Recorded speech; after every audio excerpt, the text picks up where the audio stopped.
அஸ்ஸலாமு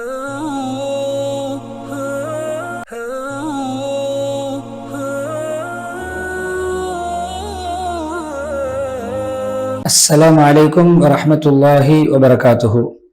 அன்பார்ந்த பிரேட்டிவினியர்களே, வாராந்த மனாபுல் இஸ்லாம் நிகழ்ச்சியினோடு உங்களை சந்திப்பதிலே பெரும் மகிழ்ச்சி அடைகிறேன். அந்த வகையிலே 3 ஹரம் ஷரீஃப்களிலே முதலாவது மக்கா முக்கர்ரமாவில் நடந்த ஹுத்பா, அந்த ஹுத்பாவை ஷேக் யாசிர் தூசரி ஹஃபிதுல்லாஹ் அவர்கள் நிகழ்த்தியிருந்தார்கள். சென்ற வாரம் அந்த ஹுத்பாவுடைய தலைப்பு, அதாவது துல்ஹிஜ்ஜாவுடைய முதல் 10 நாட்களுடைய சிறப்பம்சங்கள், அதில் மிக முக்கியமான அமல்கள் என்ற தலைப்பிலே ஹம்து ஸலவாத் தக்வாவுடைய வசத்துக்கு பின்னால் முஸ்லிம்களே பொதுவாக அடியார்களுக்கு அல்லாஹ் புரிந்திருக்கின்ற மிக பெரும் அருள்களில் ஒன்றுதான் காலங்களை, இடங்களை, நேரங்களை அல்லாஹ் ஒன்றை விட ஒன்றை சிறப்பாக்கி ஏற்றத்தாழ்வாக்கி வைத்திருக்கிறான். சில மாதங்கள், சில நாட்களுக்கு மிக சிறந்த நல்ல உபரிவிதமான சிறப்புகளை வைத்திருக்கிறான். அதே போன்றுதான் அதே தோரணை நாம் இருக்கின்ற இந்த துல்ஹிஜ்ஜாவுடைய நாட்கள், துல்ஹிஜ்ஜாவுடைய சென்ற வார ஹுத்பா, அதாவது நாம் இப்பொழுது அதை ஆரம்பித்து 10 நாள் அண்மித்திருக்கிறோம். அந்த 10 நாளில் அல்லாஹ் வழங்குகின்ற அருட்கொடைகள், பாக்கியங்கள், நன்கொடைகள் ஏராளம். அதை பொதுவாக நம்மளுடைய நறுமணங்களை நுகர்கிறோம். அதே நேரம் நாம் அவருடைய தென்றல் காற்றின் அந்த நறுமணத்தை சுவாசிக்கிறோம். அது அல்லாஹ்விடத்தில் மிக சிறந்த நாள், உயர்ந்த நாள், கண்ணியமான நாள், அதிகமான கூலிகளை பெற்றுத்தரக்கூடிய நாட்கள். மோமின்களுக்கு நன்மைகளை சம்பாதிப்பதற்கான ஒரு பருவகாலம், ஒரு சிறந்த சந்தர்ப்பம். அந்தஸ்து உயர்த்தப்படுவதற்கும் பாவங்கள் எல்லாம் அளிக்கப்பட்டு நன்மைகள் கிடைப்பதற்கான உன்னதமான சந்தர்ப்பங்கள் தான் இந்த நாட்களில் நமக்கு வழங்கப்பட்டிருக்கின்றன. விடுபட்ட நல்லமல்களை புதிதாக ஆரம்பித்து தொடர்ச்சியாக செய்ய துவங்குவது, அதே போல துஆக்கள் ஏற்றுக்கொள்ளப்படக்கூடிய காலம், பரக்கத்துகளும் ரஹமத்துகளும் சரிவாக நம் மீது கொட்டப்படுகின்ற வழங்கப்படுகின்ற காலம். ஏன் தெரியுமா அவ்வளவு கண்ணியம்? அல்லாஹ் அந்த நாட்களிலே சத்தியம் செய்திருக்கிறான். ஃபஜ்ர் மீது சத்தியமாக, காலை பொழுது, இந்த 10 தினங்களின் மீது சத்தியமாக. சூரத்துல் ஃபஜ்ர் 1-2 வசனங்கள். எனவே ஐயாமுல் மாலூமாத், குறிப்பிட்ட சில தினங்கள் இருக்கின்றன. அல்லாஹ் அதை பற்றி அழைக்கின்ற பொழுது, குர்ஆனிலே விவரிக்கின்ற பொழுது, அவர்கள் தங்களுக்கு உரிய லாபங்களை, நலன்களை, பிரயோசனமான விடயங்களை அவர்கள் அடைந்து அந்த இடங்களுக்கு சமூகம் அளித்து அல்லாஹ்வை அதிகம் திக்ர் செய்து இப்படியான 2 அமல்களை குறிப்பிட்ட நாட்களிலே, ஹஜ்ஜுடைய அந்த தினங்களிலே செய்வதற்காக என்று ஹஜ் 28வது வசனத்தில் அல்லாஹ் சொல்லியிருக்கிறார். எனவே அது மிக உன்னதமான, உயர்ந்த தென்றல் காட்டு வீசுகின்ற பெருமதியான காலங்கள். அதே போன்று உள்ளங்கள் எல்லாம் செழிப்பாக்கப்படுகின்ற மிக தூய்மையான நாட்கள். அதில் அமல் செய்வது பரக்கத்துக்குரியது, ரஹ்மானுக்கு மிக உவப்பானது.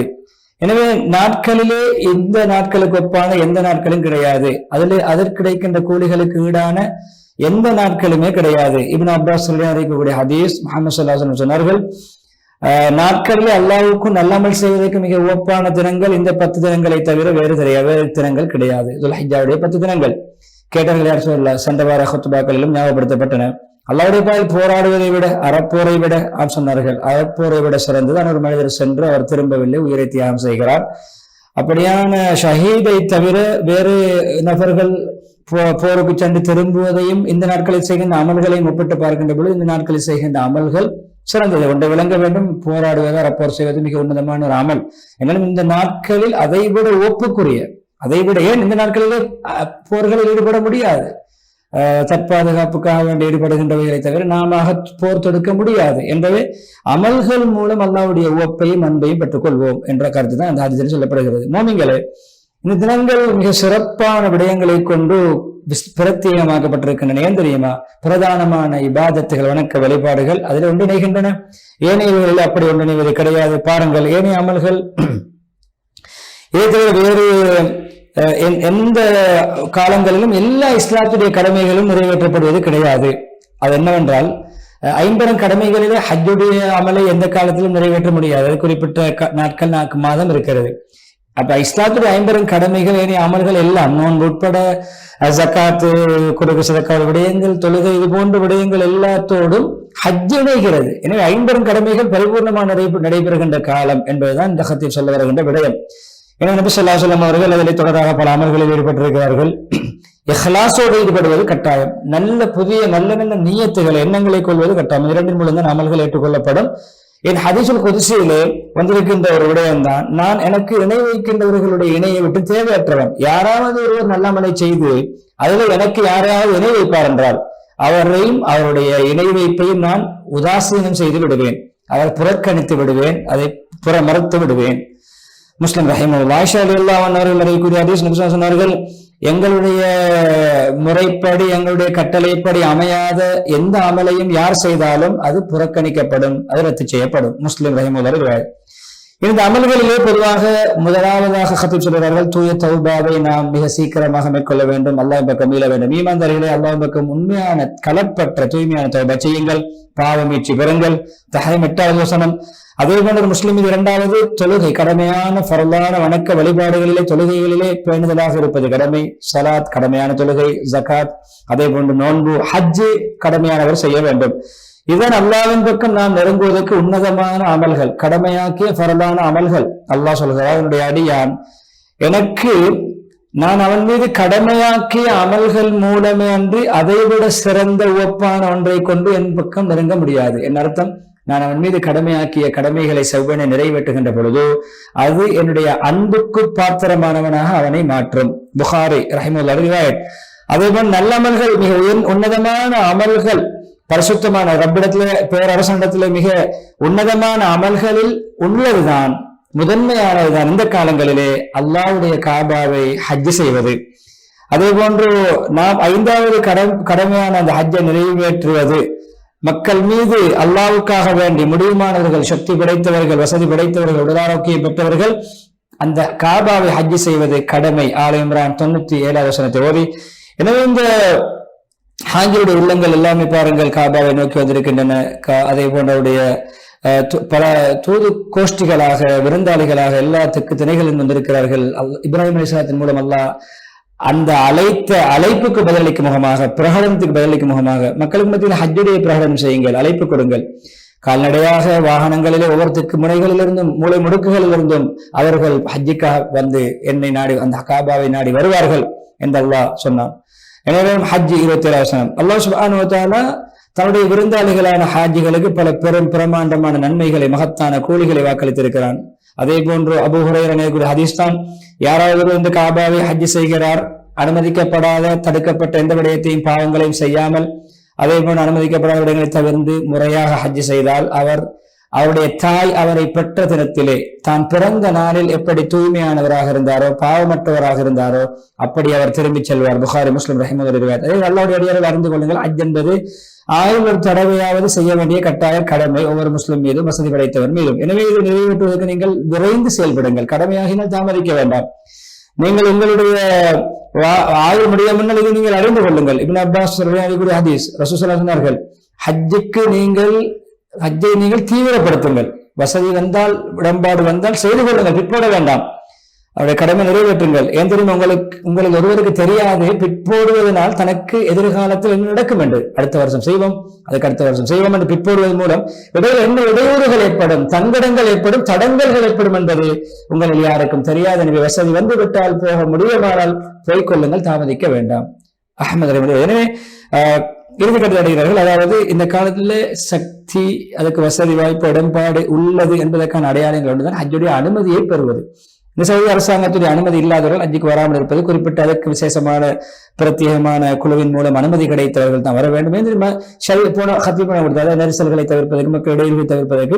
எனவே இதற்கு மாற்றமானவர்கள் ஹஜ்ஜை செய்ய எத்தனிப்பவர்கள் தனக்கு அனுமதிக்கப்படாத ஒரு ஹஜ்ஜை செய்வது போன்றுதான் அந்த கருத்திலே சொல்லிவிட்டு, ஷரீஅத்தும் அதை விரும்பாது, தலைமைத்துவர்களை கட்டுப்பட வேண்டும், சிரமங்களுக்கு தடையாக இருக்க வேண்டும், நலவுகளுக்கு உசாத்தனையாக இருக்க வேண்டும். முஸ்லிம்களை பொதுவாக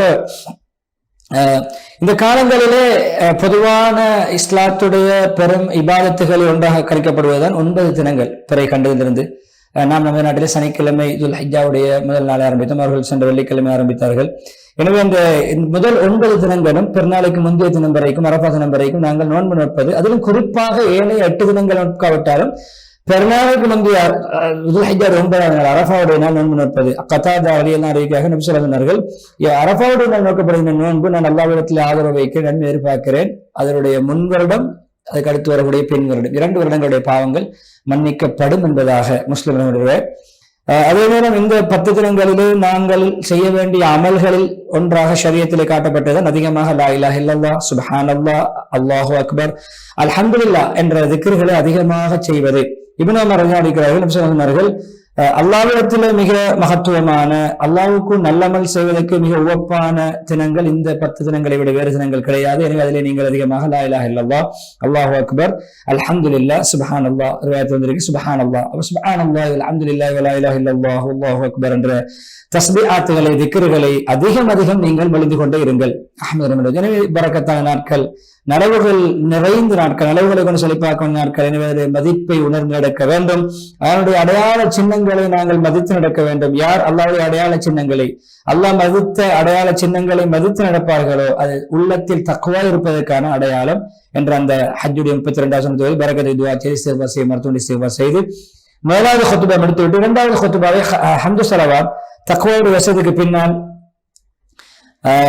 முஸ்லிம்களே பொதுவாக முஸ்லிம்கள் நல்லமல்கள் மூலம் பொதுவாக அல்லாஹ்வை அடைய வேண்டிய காலத்தில் இறுதி கட்டத்திலே செய்ய வேண்டிய பெருநாளுடைய தினங்களுக்கு பின்னால் செய்யக்கூடிய அமல்கள் தான் 10ஆம் நாள் ஆரம்பித்து பெருநாள் தொழுகையோடு ஆரம்பித்து பெருநாளைக்கு பின் வருகின்ற ஐயாமு தஷ்ரீக் 3 நாட்கள் பூர்த்தியாக சூரியன் மறையும் வரைக்கும் நாம் செய்கின்ற மொத்தமாக 4 தினங்கள் நமக்காக ஒதுக்கப்பட்டிருக்கின்றன.